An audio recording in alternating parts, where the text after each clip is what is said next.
So far, when we have talked about exponential functions, we've looked at a lot at like doubling and tripling and those kind of patterns, but a lot of times you'll also see stuff with percentages, so we need to review really quickly how to deal with percentages. So here's an example.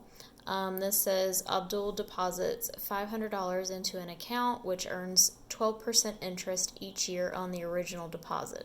Max deposits $500 into an account which earns 12% interest each year on the year's end balance. How much money is in each account after 3 years? Show your work in the table. Okay, so we currently have Abdul's account, and this is after 1 year, after 2 years, after 3 years.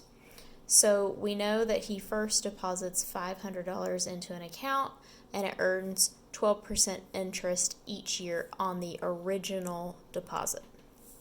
So the original deposit is $500. So in year 0, like when he first starts, he puts in $500. And then what we want to do is we want to take 12% of that. So this is where you're going to have to remember how to deal with percentages. So if you remember, percentages mean percent out of 100. So when you think of something out of 100, you should write 12 out of 100. So if we convert 12% into a decimal, we're going to take 12 and divide it by 100. You're going to get 0.12. So 0.12. And the reason I want to do that is because this is the number that I need to multiply by in order to figure out what 12% is.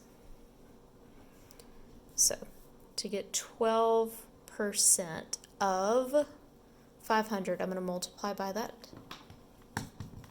number. So I'm going to do 500 times 0.12, and I get 60. Well, since we are earning the interest, that means we're gaining the interest. So I'm going to add the $60 to the 500. So for year 1, I'm going to have 560. Well, since this says that we add the interest each year on the original deposit, that means we are repeatedly adding the $60.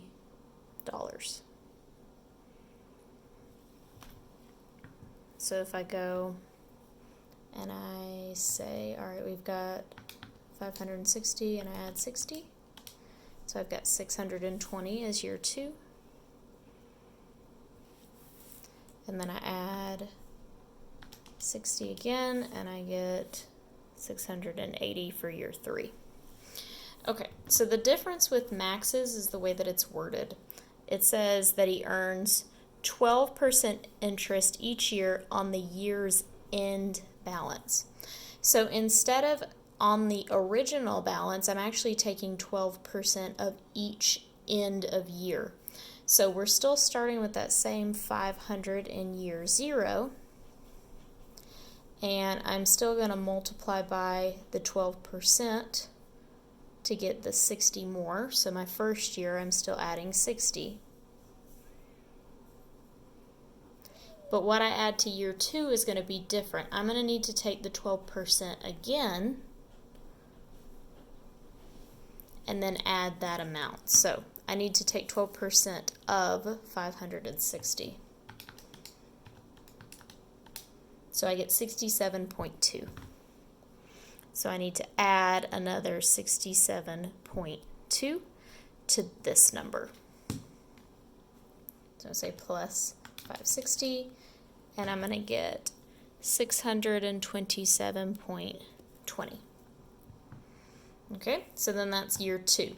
Now to get year 3, I'm going to again have to take another 12% of that number. So I'm going to take what I have here and multiply it by 0.12, and I'm going to add 75.264.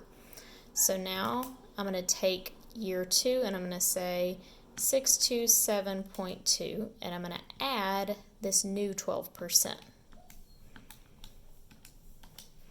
And I get 702.46, and since I'm dealing with money, I'm only going to go to 2 decimal places. So I'm just going to leave that number off because it doesn't tell me to round up or anything. So as you can see, Max ends up making more money because of the way that this is worded. So again, Abdul, we are adding 60 because it says that you take 12% of the original and repeatedly add it. But for Max, it says you take 12% each year. So we take 12%, add it back in, 12%, add it back in, 12%, add it back in. And you can see that when we're doing that, Max's balance ends up being more. So what you're going to do is you're going to kind of think through the same thing for this next example. So the next example is posted. And you are just going to fill out, you can either print this out or fill it out on your own paper. You're going to fill out what Ted's balance would be using the same idea that we did up here. And you're going to fill out what Rick's balance would be using the same that we did up here.